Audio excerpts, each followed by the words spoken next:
Any pressure washer that shows up on the door, we're always glad to work on. And sometimes that's not a bad idea for a do-it-yourselfer, is to get a little professional advice, or at least know who the people are close by to where you are, because they'll have the parts on the shelf and be able to help you out. Welcome to American Pressure. We're glad to have you here today. It's gone now. So, when we get to a machine, you're diagnosing a pump. You're saying, I need a new pump. The pump's the problem. Typically speaking, it's never the pump. There's usually something else going on. Always start by observing. Everything looks in good order. Pump oil doesn't look milky, you know. No big signs of leak underneath. All indications that this pump is not on its last leg, but we'll dig in more to see. We're going to start by hooking up a garden hose. Removing this, we see, oh, we've got some rust debris in there. If you can come around with the camera quick, you can see where there once was an inlet screen. The screen is completely missing. So all of that wire mesh could have definitely torn some things up, but let's go ahead and start by replacing that. Wow. So all that used to be, there was a little wire mesh on there, and that's your pre-filter going into your pump. All that stuff, it's going one way. Yep. And another thing you'll see on here, aside from the obvious catastrophic damage in the middle, you'll see grooving on the soft rubber gasket. This is designed to be a soft rubber. If you tighten it with tools and everything else, you'll crease that gasket and make a nut seal as well. So if you have a nice, fresh garden hose gasket, you snug it up, you don't have a leak, that's all you need. Now on this one too, we've seen it's got the quick connect for garden hose, which means this shouldn't be ever really attached or removed, but probably at some point there was a drip, so somebody decided let's tweak on that and torque on that a little bit instead of replacing a part that was already suffering from some damage in the rubber. But then we see this mesh has completely disappeared where it went. Maybe we'll find out, maybe we won't. So a lot of times when responsible for checking for that? What's that? Who is responsible for maintenance on this thing? Not me. I should have brought it to Ben a long time ago.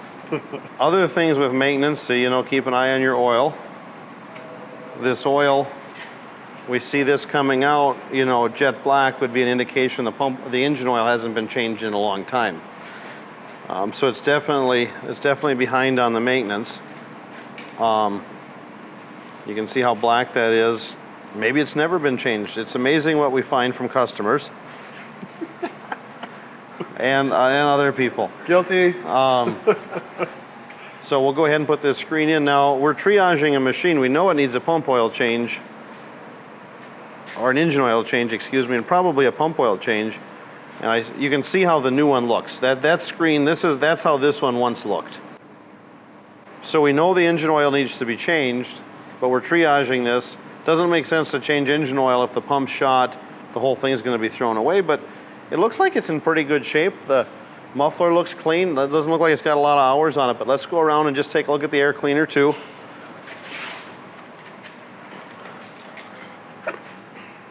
You know, that looks like it's in really good shape, nice and clean. So I'd say we're going to hook up water to this next and just see what garden hose pressure does. This is probably like the lowest hour machine for its age. Yeah, yeah, I'm guessing that is your original factory oil. Oh yeah. We're turning on the water. We've got water flow through there. A little bit of a drip there, but no leaks there anywhere we should see it. So next thing we're going to do is we're going to get our ventilation system on this. Has the new hoist come in for that one yet? That's cool. So even though we're in a well-ventilated shop with the doors open, monoxide fills an area quickly. So we suck all that exhaust outside. Yep.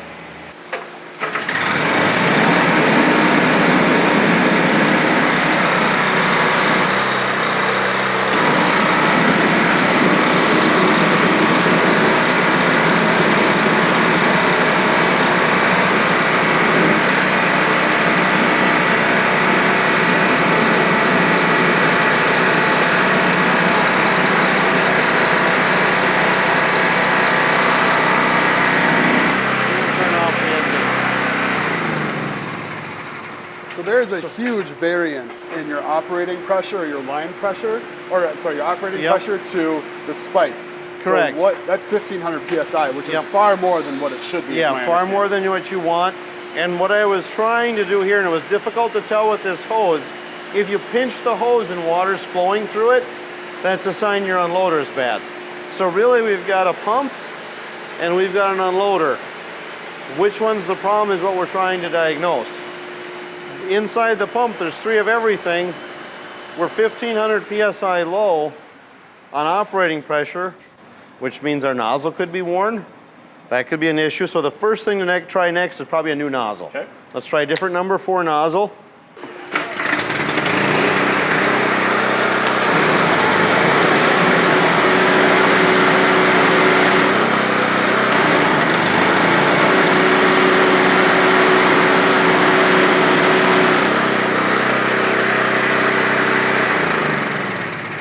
So you can see from this gauge, we're still about 1,000 or a little more over 1,000 psi low, and we're trapping high. So we could adjust this up. We didn't really notice much bypass there, but we could hear the engine when we first pulled the trigger kind of bogging down. So that's probably a sign that oil's kind of old and might be a little bit part of the issue there too. But our RPM sounded good. You can put a tachometer on the engine, make sure it's running about 3,400. Remember, if you're not spinning your pump fast enough, you don't get enough flow. You don't get enough flow, you don't get the pressure. But why don't we take apart the pump and we'll look and see what we can see for damage inside or internal wear. But what I'm leaning towards right now is it might be an unloader issue. But we'll take a look further and dig into it.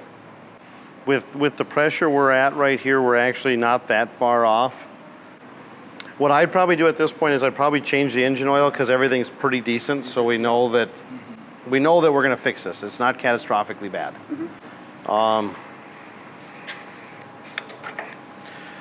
I'm leaning towards doing the unloader because it's easier. But let's take a look at the check valves first and see if we can see anything obvious.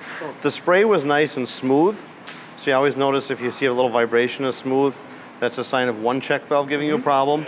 Didn't feel that at all. Felt smooth.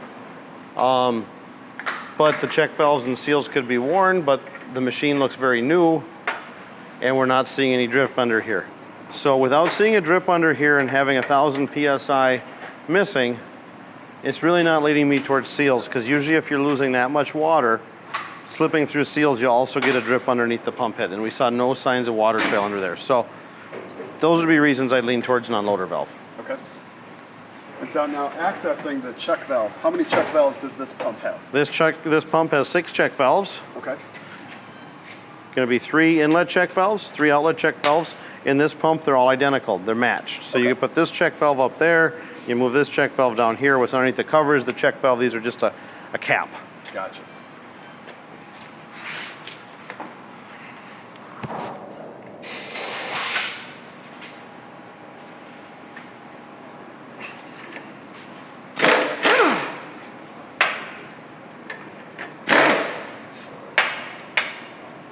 Go ahead. So is there any specific way of removing check valves, or you just pull them straight out? Depends O-rings on the and way all. you get a hold of the cage. So there's an O-ring that's seated down here, which I'm inspecting with my finger right now. It feels like it's in good shape. Okay. The check valve doesn't look so pretty to start with. So what color should that be? White? Well, that's an indication of rust water, buildup, hard water stains, those kind of things. Let me see. Let me grab a pen. Yeah. So you can see the valve works like this. When the water comes in, it pushes open, closed, open, closed, open, closed. And then what I'm doing now is I'm looking along the edge of the seat for cavitation damage, pitting, other things like that. The amount of pressure we've lost, the only issue is not worn check valves most likely without visible. You'd be able to visibly see it with that kind of pressure loss. They might be a little bit of an improvement if we did change them, but it would be very minor compared to what we're looking for. And what I'm looking at now is just to make sure nothing's stuck. I'm looking for damage on the posts and things like that. And I'm looking for debris. We've still got all that screen floating around in this machine somewhere, or we don't exactly know where it went. Do you have that needle nose, Isaac? Yep. Thank you.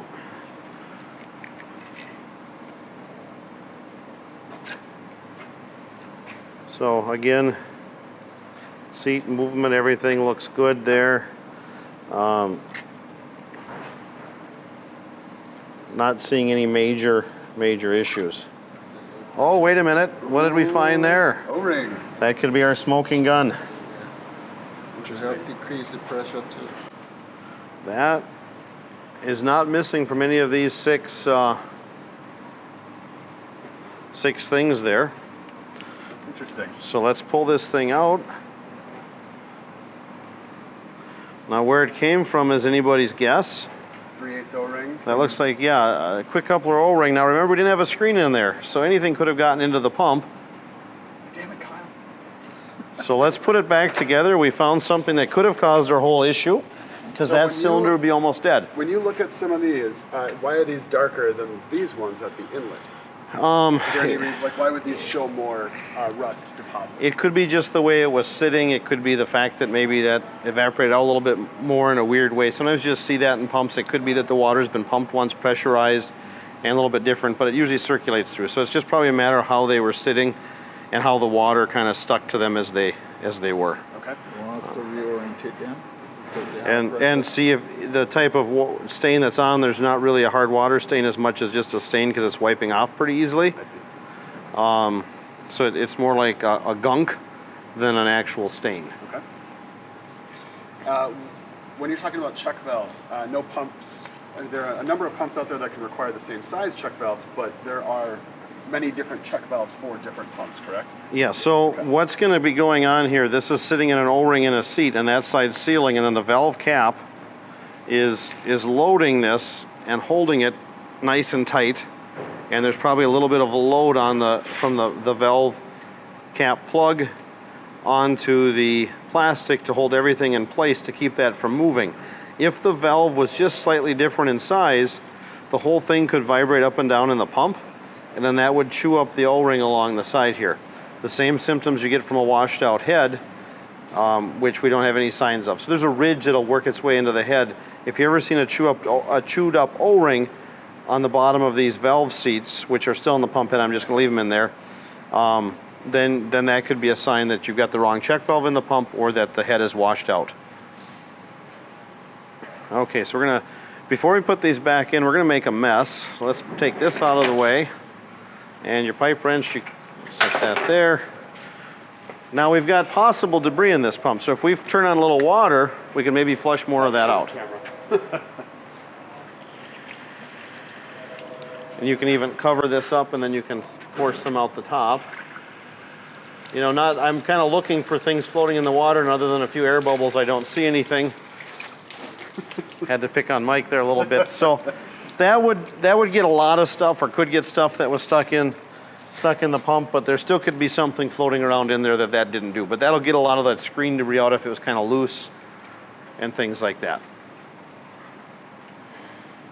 So when you put the check valve in, you always want to make sure it's seated back in that O-ring and not crooked, and then you tighten this and it crushes the valve. So put that in the O-ring, and then on here, this O-ring is sealing the water in the pump. So all this high pressure water in the cylinder, the thread holds the valve in place, but the O-ring is what keeps the water in the pump and where the load actually is for that valve cap. So this one's your pump here. You kind of installed and imported the Bertolini yourself. What's the torque spec on these valve caps? 47 foot-pounds. That might be that camera edit there, where we're not really, we're not going to put a torque wrench on this because we don't have a spec sheet for it. But if you do have a breaker bar with a socket we can do this with. And now you would ask that because over-tightening these would potentially compress that check valve more than it should be. It would damage the threads in the pump head. Oh, okay. And too loose, they might just come right back out on you again as you're using it from the vibration. I see. And if you had to guess, based on this pump size, what would you tighten this to? We're going to go a little bit by experience and feel on it.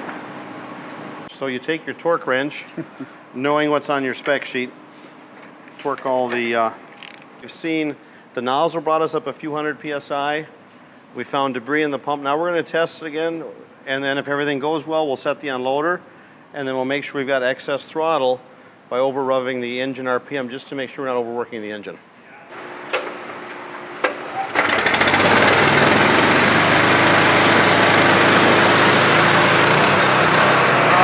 Now we've got good operation. That's a huge difference.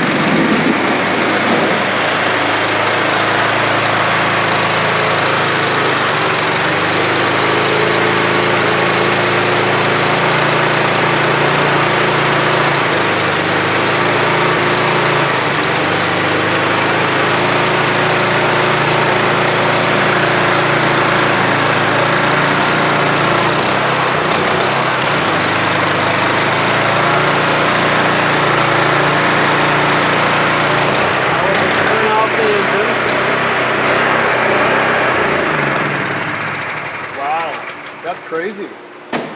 So basically, we're running on two pistons, more or less. Yeah, and it wasn't really, the way that O-ring must have just been stopping the water because it was a pretty smooth feel to it. Yeah. Now you'll notice I turned the unloader down because with a 4.3 gallon a minute pump that's on this engine, you're not going to be able to get a full 4,000 with the way everything's working. So I turned it down so we weren't overloading the engine. That black oil we saw could be a sign of an engine that was running too hot. So it'd be a warning sign maybe you're overworking things. So you can't always just crank up the pressure because the engine will bog down. And you could hear on the video probably the engine RPM got a little higher as I turned the pressure down, which indicates this was set too high. So when you're setting it on loader, having a gauge is important, knowing about your system is important, and checking to make sure you've got available engine capacity is important. Again, check your manual, it should go over those things. If you're not comfortable or trained in the repair, a service center is appropriate so you don't make for a dangerous situation.